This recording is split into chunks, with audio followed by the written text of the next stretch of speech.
కుదిరితే అసెంబ్లీ లేదంటే లోక్సభ అని ప్రకటించిన గంటా శ్రీనివాసరావు పనిలో పనిగా తన వారసుడి ఎంట్రీ పైన క్లారిటీ ఇచ్చారు. సిల్వర్ స్క్రీన్లో మెరవని రవితేజను రాజకీయాల్లో రాటు తేలేలా చేయాలని భావిస్తున్నారు గంటా.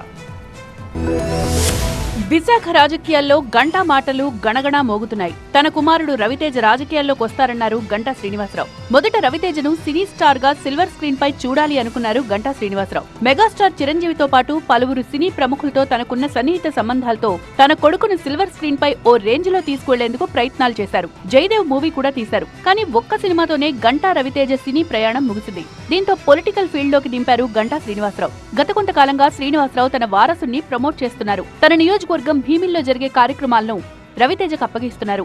భీమిలిలో పార్టీ పనులను రవితేజ చక్కబెడుతున్నారు. ఇటీవల ఉత్తరాంధ్ర టీచర్స్ ఎమ్మెల్సీ ఎన్నికల్లో రవితేజ ప్రచారం చేశారు. భీమిలి టీడీపీ జనసేన కేడర్లో తన పట్టు పెంచుకునేందుకు అన్ని రకాల ప్రయత్నాలు చేస్తున్నారు. రవితేజ రాజకీయాల్లోకి వస్తారా, నియోజకవర్గంలో ఎందుకింత యాక్టివ్ గా కనిపిస్తున్నారని అనుమానాలు వ్యక్తం చేసే వారికి సమాధానం చెప్పారు గంటా శ్రీనివాసరావు. రవితేజ పొలిటికల్ ఎంట్రీపై క్లారిటీ ఇచ్చారు గంటా. రవితేజ కాదు, ఎవరైనా పాలిటిక్స్ లోకి వస్తామని ఇంట్రెస్ట్ చూపిస్తే మా వంతు తిరిగి సపోర్ట్ గ్యారెంటీగా ఉంటుంది, ఎంకరేజ్ చేస్తాం. 2029 ఎన్నికల నాటికి రవితేజను పొలిటికల్ గా యాక్టివ్ చేసి ఆయన్ను భీమిల్ నుంచి పోటీ చేయించాలని శ్రీనివాసరావు భావిస్తున్నారు. లోకేష్ టీంలో రవితేజను చేర్చాలని, మంత్రిని కూడా చేయాలని అనుకుంటున్నారట. గంటా రవితేజ మంత్రి నారాయణకు అల్లుడు కావడం కూడా రాజకీయాల్లో కలిసొస్తుందని భావిస్తున్నారట. రవితేజ రాజకీయాల్లో రాణించాలంటే అదృష్టం కూడా కలిసి రావాలంటున్నారు గంటా శ్రీనివాసరావు. ఎవరైనా వారసులు అనేది వాళ్ళకి అదొక ఎంట్రీకి ఒక చిన్న యాక్సెస్.